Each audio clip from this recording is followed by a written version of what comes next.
Bueno, ya saben que mañana a medianoche empieza la campaña electoral y los empresarios también tienen cosas que decir. A un paso de esa campaña lanzan sus propuestas concretas, lo hacen con un documento que se titula Reformas Socioeconómicas para la nueva legislatura. Y está con nosotros el presidente del Círculo de Empresarios, Jon de Zulueta, que además acaban de presentar esta mañana el documento. Señor de Zulueta, gracias por acompañarnos.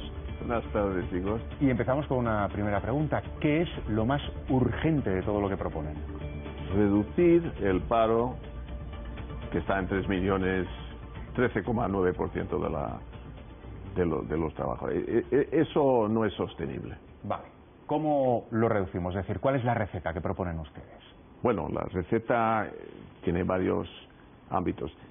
Lo primero que dicen todos los empresarios en las encuestas es reformar la educación en España. O sea, una reforma educativa.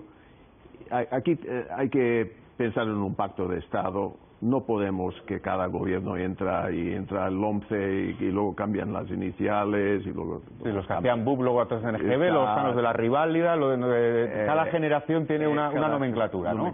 Tenemos que tener un plan a 25 años que sería una generación que dure 25 años. Y ahí pensamos que formación profesional y sobre todo formación profesional dual, donde haces prácticas en la empresa y mientras haces los estudios, sería lo idóneo, ¿no? Porque hay muchos empresarios ahora mismo demandando gente con formación profesional y no encontrándolos, básicamente en el mundo digital, ¿no? Hay 350.000 puestos vacantes en este momento con 3 millones de parados. Es una cosa surrealista. Por ejemplo, con ese objetivo hemos hablado con muchas personas que efectivamente nos apuntan a que es esencial un pacto de Estado y de hecho preguntamos a los políticos y nos dicen sí, es esencial un pacto de Estado. Da la sensación de que llevamos toda la vida escuchando tanto a los agentes sociales como a los partidos políticos diciendo es esencial un pacto de Estado. Y no llega. Entonces, ¿qué se puede hacer o qué pueden hacer ustedes para provocarlo o promoverlo? No lo sé. Bueno, nosotros intentamos con los informes y comunicándolo a los medios y hablando cuando llegan los políticos, pero más allá nosotros somos un centro de pensamiento, no somos activos en política. Vale, entonces uno de los frentes sería la educación, prioridad bajar el paro. Tenemos que hablar también de pensiones. ¿Qué propone? Bueno, 3 tipos de pensiones, porque pensar que todo el mundo va a vivir de la pensión que va a dar el Estado, esto no es real en el futuro. O sea, no va a haber dinero porque hay muy pocos trabajadores entrando en el sistema y la gente está viviendo muchos más años. Y entonces la tecnología no puede ir, es decir, hoy día tenemos creo que son 2,3 trabajadores por cada pensionista. Exacto. Que es verdad que es una cifra baja, pero desde que inició la revolución industrial estamos viendo cómo la productividad, la tecnologización hace que eso aumenta. No existe una opción de decir, no sé, aprovechemos los robots y toda la tecnología que va a llegar para garantizar un sistema público de pensiones para todos los ciudadanos. ¿Nos tenemos que olvidar de eso? Yo creo que no es realista. Yo creo que vamos a ir a 1-1, o sea, de 2-1 a 1-1. No va a haber bastantes trabajadores en el futuro y en un futuro bastante inmediato, porque la gente va a vivir más y más años. Estamos hablando, las pensiones empezaron con Bismarck cuando la gente vivía 40 años, 45 años y ¿cuántos llegaban a 65? Y en los años 30, cuando las sociedades desarrolladas pusieron el sistema de pensiones, la gente, un hombre vivía, la edad media era 51 años, entonces pocos llegaban a 65. Ahora que estamos a 81 y España va a superar Japón en longevidad de edad, no es realista pensarlo. Entonces decimos, por una parte, voluntariamente dejar la gente trabajar más años también, para no obligarles a cobrar la pensión a los 67 años, pero hacer 3 pensiones. Una que es la del Estado, que es la que tenemos ahora, de reparto, pero que es un sistema que depende que mucha gente entra en el pirámide para pagar los que están arriba, ¿no? Si el pirámide se invierte, hay pocos abajo para pagar muchos arriba. Entonces necesitamos capitalización, un plan de capitalización de la empresa y un plan voluntario también de capitalización. ¿Me gusta, por ejemplo, el concepto de lo que llama la mochila austríaca, ese tipo de iniciativas? Eso también es positivo porque la gente puede llevar de una empresa a otra su plan de pensiones, eso sí. Educación, pensiones, hablemos del mercado laboral en sí. ¿Cuáles son las propuestas para bajar la tasa de paro con respecto a la legislación laboral? Bueno, hay varias cosas.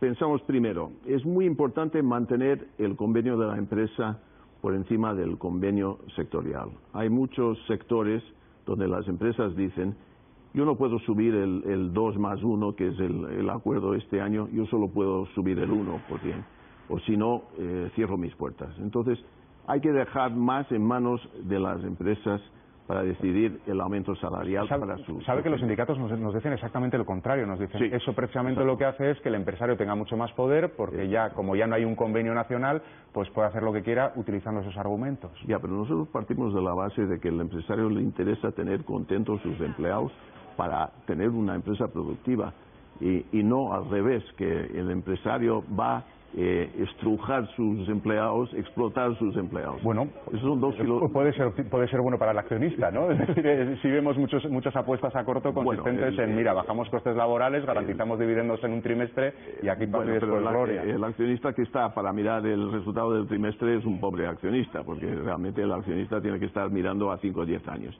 Y a 5 o 10 años lo mejor es que sobreviva la empresa, que el convenio de la empresa tenga prioridad sobre el convenio sectorial. Eso pensamos que es muy importante. También, el tema de despido es muy caro en España. ¿Sabe usted que los de más de 10 años en España son de los más caros de toda Europa? Porque en muchos países hay un límite de 1 año. Y a partir de ahí no pagan más, ¿no? ¿Esos países tienen la misma protección social que el nuestro? ¿O tienen la misma protección social que la nuestra y tienen tasas de paro bastante inferiores. Y hablo de países estrellas, son Alemania, Holanda y Reino Unido. Están por debajo del 5 en el tema del paro, ¿no?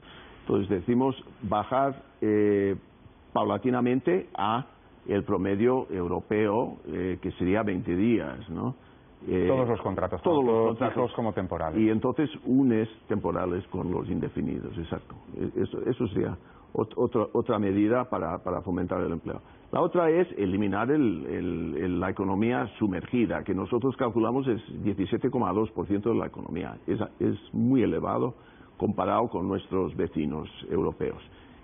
Ahí hay una bolsa también que va automáticamente a reducir esas cifras de paro, porque ahí está gente trabajando y cobrando, ¿no? Entonces, en esa propuesta de eliminar la economía sumergida, dicen que una de las claves es generalizar el pago con medios electrónicos y también reforma integral del sistema fiscal, equiparándolo en tipos e incentivos a los países más competitivos de nuestro entorno. ¿Qué será un ejemplo? ¿Alemania, por ejemplo? Sí, bueno, Alemania, Holanda, Reino Unido, Suecia. Pero podemos, si vemos los datos de presión fiscal, sí. Alemania tiene 6 puntos más que nosotros. ¿Equilibrar sería subir los impuestos? No, en IRPF la media europea está... Sí. Sí, nosotros estamos un poquito por encima, pero en presión fiscal en general, ¿no? Ya, bueno, la presión fiscal en general a la empresa es mayor en España que la media europea. ¿Qué parte del esfuerzo tiene que hacer cada uno? Es decir, vamos hablando y lo que escuchamos es, a ver, hay que aceptar una menor indemnización, hay que empezar a ahorrar, hay que trabajar más, sí. Hay que asimilar que la seguridad social no va a dar para todos, es decir, hay una parte de esfuerzo que estamos exigiendo al trabajador. Sí. ¿Qué parte en ese quid pro quo hace el empresario? ¿Qué parte de esfuerzo? La empresa tiene que dar más formación a sus trabajadores. Estamos en un tsunami digital que está dejando mucha gente fuera del mercado de trabajo. Y es responsabilidad de la empresa dar lo que llaman los anglosajones lifelong learning, ¿no? O sea, cursos continuos para adaptarse al nuevo mundo digital. Habla efectivamente de un tsunami económico. Esto puede ser un cambio de paradigma. Muchos dicen que mayor que la propia revolución industrial. ¿Estamos a tiempo en España para poner el armazón jurídico, legal y social para que eso se convierta en una oportunidad en lugar de una amenaza, o llegamos tarde? Tenemos que pensar que estamos todavía a tiempo si tomamos medidas. Lo que pasa es que tenemos una inestabilidad política, que dicen todos los empresarios en la encuesta, porque después del paro el gran problema es inestabilidad política.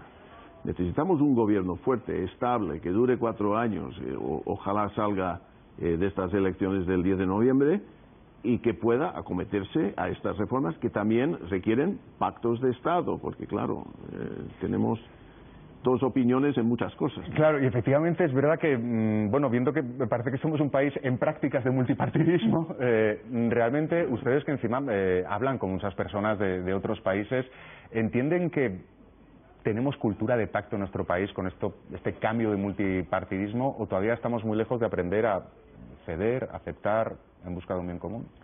Yo creo que estamos en la línea. Alemania es un buen ejemplo, ¿no? Desde Konrad Adenauer en el año 49 viven con pactos. Solo ha existido un gobierno de mayoría sola gobernando Alemania desde el 49. Todo ha sido pactos en Alemania. Y miramos nuestras autonomías, nuestros ayuntamientos, hay muchísimos pactos. Y muchísimos pactos diferentes, de siglas diferentes. ¿Por qué no un pacto a nivel nacional? Hace falta un cambio de mentalidad en la clase política nacional, quizás están demasiado acostumbrados a cuando gano yo manejo yo el catarro y luego ya veremos. Bueno, pues lo hacen y lo negocian en las autonomías, en las ciudades. No entiendo por qué no lo pueden negociar y hay distintas formas de coalición o acuerdos programáticos o yo abstengo pero a cambio me das esto. En fin, yo soy optimista. Nosotros estamos diciendo que vamos a tener gobierno antes de Navidad. Bueno, de hecho, ese optimismo es esencial también para garantizar el funcionamiento de la economía, ¿no? Hoy leíamos en el Wall Street Journal que decía la bajada de inversión está siendo la clave del frenazo económico. No sé, ¿cómo definiría la situación emocional en este momento del empresariado español con respecto al futuro? Bueno, está bastante pesimista, la verdad. Cuando vemos que una agencia seria como la OCDE dice hay 3 países, Irlanda, Eslovaquia y España, que están cayendo más que los otros, pues claro, el empresario se empieza a preocupar qué va a pasar en el futuro. Tenemos un colchón, que es el crecimiento del 2%, o sea, 2 puntos, que nos mantiene a flote de momento, ¿no? Ese es el colchón. ¿Qué les preocupa más? Bueno, no sé si esto es igual una pregunta que no procede. ¿Les preocupa más las debilidades internas, es decir, de nuestro país, mercado laboral, legislación, etcétera, o las externas? Estoy pensando, bueno, en el Brexit, que parece que ya no preocupa tanto, pero en la guerra comercial, etcétera, etcétera. Bueno, eso es una combinación de las dos cosas, porque para el empresario, o sea, nosotros en el Círculo pensamos qué es lo mejor para la sociedad española, ¿no? Representamos gente que representa empresas, pero no es el objetivo del Círculo qué es el mejor para el empresario, ¿no? ¿Qué es mejor para la sociedad española? O sea, eso es nuestro enfoque. Y partiendo de ahí, hay temas internos del país que son muy mejorables. Hemos hablado de educación, hemos hablado de reformas laborales, el tema de pensiones, reforma fiscal. Todo eso hay que acometerlo y estar por delante del tsunami digital.